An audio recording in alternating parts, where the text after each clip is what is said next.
வணக்கம் மக்களே. சிறகடிக்காசை நாடகத்தில் அடுத்து என்ன நடக்கும் என்பதை பார்க்கலாம் வாங்க. அதுக்கு முன்னாடி நீங்க நம்ம சேனலை சப்ஸ்கிரைப் பண்ணாமல் இருந்தால் உடனே பண்ணிடுங்க. இங்க முத்துவோட வீட்ல எல்லா லேட்டீஸும் ஒண்ணா உட்கார்ந்து சாப்பிடுறதை பார்த்த உடனே இந்த பக்கம் முத்துக்கு பயங்கர ஷாக் ஆயிடுது. அது மட்டும் இல்லாம இந்த விஷயத்தை எப்படியாவது நம்ம அப்பாவை கூட்டிட்டு வந்து காட்டணும்னு சொல்லி அவருமே டைரக்டா அண்ணாமலையை கூட்டிட்டு வந்து காட்டுறாங்க. எங்க வீட்ல இருக்க எல்லாரும் பார்த்துட்டு ரொம்பவே சந்தோஷப்படுறாங்க. இன்னொரு பக்கம் முத்துவுமே இந்த விஷயத்தை நம்ம சாதாரணமா எடுத்துக்க கூடாதுப்பா. இந்த மாதிரி இவங்க எல்லாம் ஒண்ணா அடுத்து எப்ப சாப்பிட போறாங்கன்னே தெரியாது. அதனால இதை நம்ம ஒரு பக்காவான ஒரு மெமரியா மாத்தணும் அப்படின்னு நினைக்குறாங்க. இங்க மனோஜ், முத்து, ரவி இன்னொரு பக்கம் வந்து அண்ணாமலை எல்லாருமே சேர்ந்துகிட்டு அவங்க வைஃப் கூட போயிட்டு இந்த பக்கம் ரொம்ப ஜாலியா விளையாண்டுகிட்டு இருக்காங்க. இன்னொரு பக்கம் போட்டோ எடுக்கிறது, சாப்பாடு ஊட்டி விடுறது அப்படின்ற மாதிரி எல்லாருமே ரொம்பவே சந்தோஷமா சிரிச்சு ரொம்ப ஹாப்பியா இருக்காங்க. இதையெல்லாம் பார்த்துட்டு இருக்கிற அண்ணாமலைக்கு ரொம்பவே சந்தோஷமா இருக்கு. பரவாயில்லை, இந்த மாதிரி இந்த கல்யாணத்துக்கு வந்தப்போ நம்மளோட குடும்பமே ரொம்ப சந்தோஷமா இருக்கு அப்படின்ற மாதிரி எல்லாருமே ரொம்ப ஹாப்பியா ஃபீல் பண்ணிக்கிட்டு இருக்காங்க. அதுக்கப்புறம் எல்லாரும் சாப்பிட்டுட்டு வந்து உட்கார்ந்த உடனே இங்க முத்துமே அண்ணாமலை கிட்ட போயிட்டு, அப்பா நீ டேப்லெட் சாப்பிட்டியா அப்படின்ற மாதிரி கேக்குறாங்க. அப்ப அண்ணாமலையும், இல்லப்பா, இனிமேலதான் சாப்பிடணும், கொஞ்ச நேரம் ஆகட்டும் அப்படின்ற மாதிரி சொல்றாங்க. ஆனா முத்து இருந்துகிட்டு, இங்க பாருப்பா, நீ கரெக்டா டைம்க்கு சாப்பிடுற டேப்லெட்ட டைம்க்கு சாப்பிடணும், இந்த மாதிரி எல்லாம் டிலே பண்ண கூடாது அப்படின்னு சொல்லிட்டு இந்த பக்கம் வந்து முத்துமே டேப்லெட் சாப்பிட சொல்றாங்க. உடனே அண்ணாமலையுமே, சுடுதண்ணி வேணும்டா, அதுக்கு நான் எங்க போவேன் அப்படின்ற மாதிரி கேக்குறாங்க. உடனே முத்து இருந்துகிட்டு, நீ கவலைப்படாதப்பா, நான் போய் கிச்சன்ல போய் சுடுதண்ணி வாங்கிட்டு வந்துறேன் அப்படின்னு சொல்லிட்டு டைரக்டா கிச்சனுக்கு வராங்க. ஆனா அதே நேரத்துல இங்க பிறவும் மணிமே அந்த கிச்சன்ல தான் வேலை செஞ்சுகிட்டு இருக்காங்க. சமையல்காரர் உடம்பு செல்லாம போனதுனால அவருமே இங்க சமையல் வேலையெல்லாம் இழுத்து போட்டு செஞ்சுகிட்டு இருக்காரு. ஆனா இங்க போன முத்துவுமே பிறவும் மணியை தெளிவா கவனிக்காம அவர் எப்பவும் போல சுடுதண்ணி வாங்கிட்டு அங்க இருந்து கிளம்புறாரு. ஆனா கிளம்பும் போதே 2 பேரும் சேர்ந்து சரக்கடிக்கலாம்னு சொல்லி கிச்சனை பார்த்து வந்துட்டு இருக்காங்க. அப்ப கரெக்டா அவங்களை இடிக்கவும் அந்த சரக்கு பாட்டில் கீழே விழும்போது கரெக்டா இங்க முத்துக்கு கேட்ச் பண்ணிராரு. என்னப்பா இது என்னது அப்படின்ற மாதிரி கேக்குறாங்க. ஆனா அந்த ஆப்போசிட்ல இருக்க 2 பேருமே, அண்ணே சரக்கு அண்ணே, சரி ஃபங்க்ஷன், அதனால கொஞ்சம் இருக்கலாம் அப்படின்ற மாதிரி நாங்களும் போட்டோம் அப்படின்ற மாதிரி பேசிக்கிட்டு இருக்காங்க.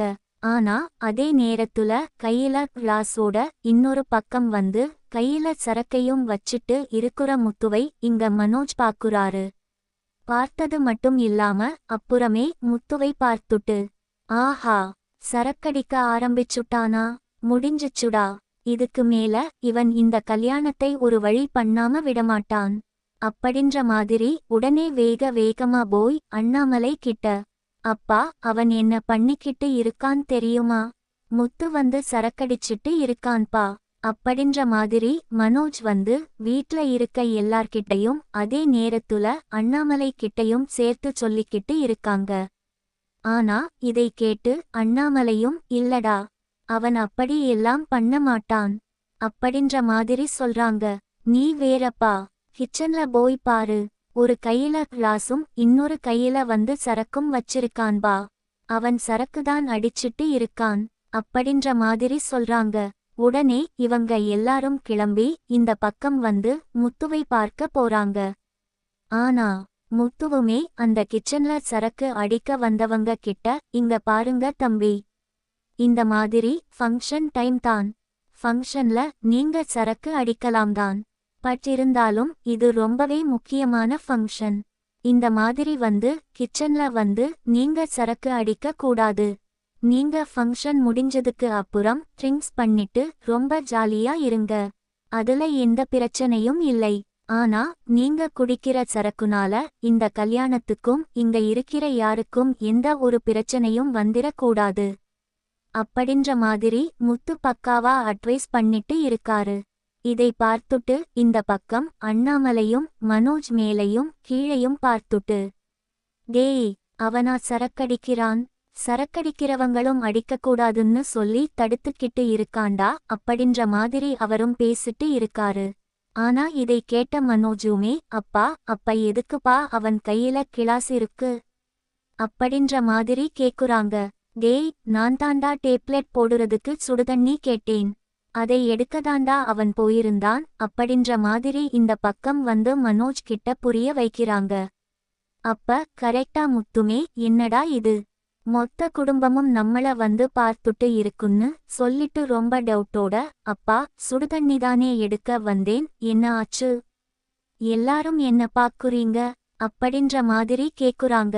அது ஒன்னும் இல்லடா, மனோஜ்க்கு மஞ்ச காமாலை இருக்கும் போல இருக்கு, அதான் பாக்குறது எல்லாம் மஞ்சையாவே தெரியுது அப்படின்ற மாதிரி இங்க அண்ணாமலை மனோஜ் கலாய்ச்சிட்டு அங்க இருந்து கிளம்பிடுறாங்க. அதே நேரத்துல இந்த பக்கம் முத்துக்கு ஒண்ணுமே புரியல. அதுக்கப்புறம் தான் மீனையை தனியா கூட்டிட்டு போயிட்டு இப்படி சொன்னதுக்கு அப்புறம் தான் தெரியுது, ஆஹா, இந்த இடத்துல கூட எனக்கு மனோஜ் ஆப்பு வைக்க பாக்குறானே.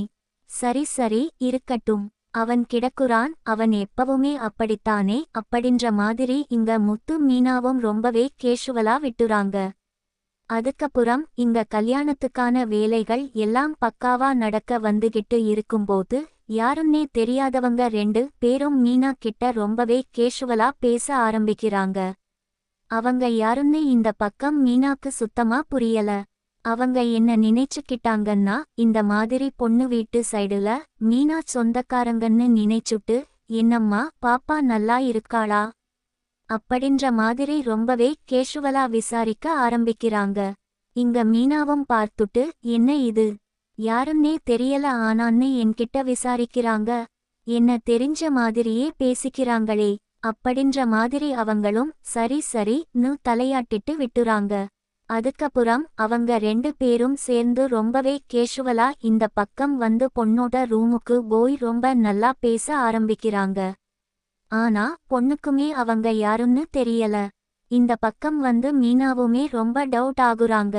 இவங்க யாரு, சம்பந்தம் இல்லாம வந்து எல்லார்கிட்டையும் ரொம்பவே வந்து அந்யுன்யமா பேசிக்கிட்டு இருக்காங்க. அது மட்டும் இல்லாம உறவு முறை சொல்லி எல்லாம் பேசுறாங்க. எனக்கும் அந்த பொண்ணுக்கும் எந்த உறவும் கிடையாது, ஆனா என்னையும் அந்த பொண்ணையும் உறவு முறை சொல்லி கூப்பிடுறாங்களே அப்படின்ற மாதிரி இந்த பக்கம் அவங்களும் யோசிக்க ஆரம்பிக்கிறாங்க. அதுக்கப்புறம் பொண்ணை மணவரைக்கு கூட்டிட்டு போறதுக்கு முன்னாடி இங்க முதல்ல சடங்கு முடிக்கணும் அப்படின்ற மாதிரி அந்த முதல் சடங்கு முடிக்க கூப்பிடுறாங்க. அதே நேரம் எங்க பொண்ணு அந்த மணவரை ரூம விட்டு கிளம்புன அடுத்த செகண்ட் இன்னொரு பக்கம் அந்த 2 பேரும் பொண்ணு இருந்த ரூம பார்த்து உள்ள போறாங்க. ஏன்னா அங்கதான் இந்த பக்கம் பொண்ணோட நகை எல்லாமே இருக்கு. கிட்டத்தட்ட அவங்க பொண்ணு போடுறதா சொன்ன எல்லா நகையுமே உள்ளதான் இருக்கு. இந்த பக்கம் மீனாக்கு ரொம்ப டவுட் ஆகுது. பொண்ணையே வெளியில வந்தாச்சு, இவங்க 2 பேரும் எதுக்காக அந்த ரூம்குள்ள போறாங்க அப்படின்ற மாதிரி ரொம்பவே டவுட் ஆயிட்டு அந்த மணவரையை விட்டுட்டு அந்த சாங்கி எல்லாம் அவங்க மூடிக்கிட்டு, அதுக்குள்ள நம்ம அங்க உள்ள போய் பார்த்துட்டு வந்துருவோம் அன்ற மாதிரி வேக வேகமா அங்க போறாங்க. அங்க உள்ள போய் கதவை திறந்து பார்த்தா இவங்க 2 பேரும் அங்க இருக்கிற நகை எல்லாத்தையும் எடுத்து அவங்க பக்காவா பேக் பண்ணிக்கிட்டு இருக்காங்க. சொல்லப்போனா அவங்க வேற யாரும் கிடையாது, திருடங்கதான். இந்த கல்யாண வீட்டுல நகையை திருடுறதுக்காக தான் அவங்க உள்ள வந்திருக்காங்க. ஆனா இதை பார்த்த மீனாவுமே அவங்கள விட்டுறக்கூடாது அப்படிங்கறதுக்காக கதவை சாத்திட்டு ரொம்பவுமே கோபத்தோட, யாரை கேட்டு நீங்க பொண்ணோட நகையெல்லாம் எடுக்குறீங்க அப்படின்ற மாதிரி ரொம்பவே டென்ஷன் ஆக ஆரம்பிக்கிறாங்க. ஆனா அவங்க 2 பேருமே இந்த பக்கம் மீனாவை பார்த்த உடனே பயந்துடுறாங்க. இல்லம்மா, நான் இந்த மாதிரி பொண்ணுக்காக எடுத்து வைக்க வந்தேன் அப்படின்ற மாதிரி சமாளிக்க பாக்குறாங்க. உடனே இந்த பக்கம் மீனாவுமே நீங்க யாருன்னு எனக்கு நல்லா தெரிஞ்சிருச்சு. ஒழுங்கா நகையை கீழ வைங்க. இன்னொரு டைம் நகையை தொட்டீங்கன்னா என்ன பண்ணுவேன்னு எனக்கே தெரியாது. அப்படின்ற மாதிரி மிரட்ட ஆரம்பிக்கிறாங்க. ஆனா இத பார்த்த அவங்க 2 பேருமே ஓகே ஓகே, இவ ஒருத்தி மட்டும் தான் இருக்கா, இவள சாய்ச்சி விட்டுட்டு நம்ம கிளம்பிடலாம் அப்படின்ற மாதிரி இந்த பக்கம் மறுபடியுமே மீனாவ புடிச்சு இழுத்து விடுறாங்க. ஆனா மீனாவுமே அவங்கள விடாம வலுவா கைய புடிச்சுக்கிட்டு, இங்க பாருங்க, இந்த மாதிரி பொண்ணோட நகை, இந்த நகை மட்டும் காணாம போச்சுன்னா அந்த பொண்ணோட கல்யாணமே கேள்விக்குறி ஆயிடும். ஒழுங்கா நகைய கீழ வைங்க அப்படின்ற மாதிரி மீனா அவங்க கிட்ட மல்லு கட்ட ஆரம்பிக்கிறாங்க. அதுல ஒருத்தருமே கதவை திறக்க இன்னொருத்தர் இந்த பக்கம் மீனாவ புடிச்சு தள்ளி விட்டுறாங்க. அப்ப மீனாவும் இந்த பக்கம் வந்து பெட்ல போய் விழுந்துடுறாங்க. விழுந்தது மட்டும் இல்லாம மறுபடியுமே எந்திரிச்சு வேக வேகமா ஓடிப்போய் அவங்களோட கைய பிடிக்க பாக்குறாங்க. ஆனா அதே நேரம் அவங்க கையில சின்னதா நைஃப் மாதிரி வச்சுட்டு இந்த பக்கம் மீனாவோட கையில ஒரு கீறலையும் போட்டுறாங்க. மீனா அதுக்கப்புறம் தான் கைய எடுக்குறாங்க. ஆனா இன்னொரு பக்கம் இங்க மீனா சத்தம் போட்டுட்டு இருக்கற விஷயத்தை முத்துவும் தெளிவா கவனிச்சுட்டு இங்க வேக வேகமா ஓடி வந்து முத்து இன்னொரு பக்கம் ரவி எல்லாம் சேர்ந்து அங்கிருந்து தப்பிக்கிறதை அந்த 2 பேரையுமே புடிச்சிடுறாங்க. புடிச்சது மட்டும் இல்லாம அவங்க கையில இருந்து நகையை வாங்கி டைரக்டா இங்க போலீஸ் ஸ்டேஷனுக்கு கால் பண்ணி அவங்க 2 பேரையும் போலீஸ்லயே ஹேண்ட் அவுட் பண்ணிடுறாங்க. இன்னொரு பக்கம் மீனாவோட கையில அடிபட்டு இருக்குன்னு சொல்லிட்டு ஹாஸ்பிடல் கூட்டிட்டு போலாம்னு சொல்லி பேசிக்கிட்டு இருக்காங்க. ஆனா மீனாவுமே இல்லங்க, அதெல்லாம் வேண்டாம், நம்ம பாப்பா கல்யாணம் முடியட்டும், அதுவரைக்கும் நம்ம இங்க இருந்துக்கலாம் அப்படின்ற மாதிரி ரொம்பவே கேஷுவலா சின்ன காயம்தான் அப்படின்னு சொல்லிட்டு கர்ச்சிப் எடுத்து கட்டிக்கிட்டு அவங்க ரொம்பவே கேஷுவலா உட்கார்ந்துட்டு இருக்காங்க. அதே நேரம் இன்னொரு பக்கம் பரசுமே வந்துட்டு, பரவாயில்லை மீனா, நீ மட்டும் இல்லன்னா கண்டிப்பா என் பொண்ணோட நிலைமை என்ன இருக்குன்னே தெரியாது. என் பொண்ணுக்காக நான் கஷ்டப்பட்டு சேர்த்து வச்சிருந்த எல்லா நகையும் இவங்க 2 பேரும் திருடிட்டு போயிருப்பாங்க. நீதான் எல்லாத்தையும் காப்பாத்துனே அப்படின்ற மாதிரி நன்றி சொல்லிக்கிட்டு இருக்காங்க. ஆனா மீனா இருந்துகிட்டு, அப்பா, நீங்களும் எனக்கு அப்பா மாதிரிதான். நான் வந்து என் தங்கச்சியோட கல்யாணத்துக்கான நிறைய வேலைகளை தான் பார்த்துக்கிட்டு இருக்கேன். உண்மையா சொல்லப்போனா என் தங்கச்சியோட கல்யாணம் நல்லா நடக்கணுங்கிறதுக்காகத்தான் நான் இந்த அளவுக்கு ரிஸ்க் எடுத்தேன். அதனால நீங்க கல்யாண வேலையை பாருங்க, இதை பத்தி பெருசா எடுத்துக்காதீங்க அப்படின்ற மாதிரி மீனாவும் ரொம்பவே கேஷுவலா பேசிட்டு இருக்காங்க. இதை கேட்ட பரசுக்கு ரொம்பவே சந்தோஷம் ஆயிடுது. அது மட்டும் இல்லாம இந்த பக்கம் நகை காணாம போன விஷயம் இந்த மாதிரி வெளியில நடந்துட்டு இருந்த எல்லா விஷயத்தை பற்றியும் நம்ம கண்டிப்பா மாப்பிள்ளையோட மாமா கிட்ட சொல்லி ஆகணும்னு சொல்லிட்டு கிச்சனுக்கு போறாங்க. கிச்சனுக்கு போயிட்டு அவர்கிட்ட ரொம்ப டீடைல்டா எடுத்து சொல்ல ஆரம்பிக்கிறாங்க. அது மட்டும் இல்லாம அதை கேட்ட அவருமே பயங்கரமா ஷாக் ஆயிட்டு, கண்டிப்பா நம்ம பசங்களோட கல்யாணத்தை காப்பாத்துன அந்த 2 பேருக்கும் நம்ம மாலை போட்டு மரியாதை பண்ணணும். ஏன்னா இந்த மாதிரி யாருமே பண்ண மாட்டாங்க.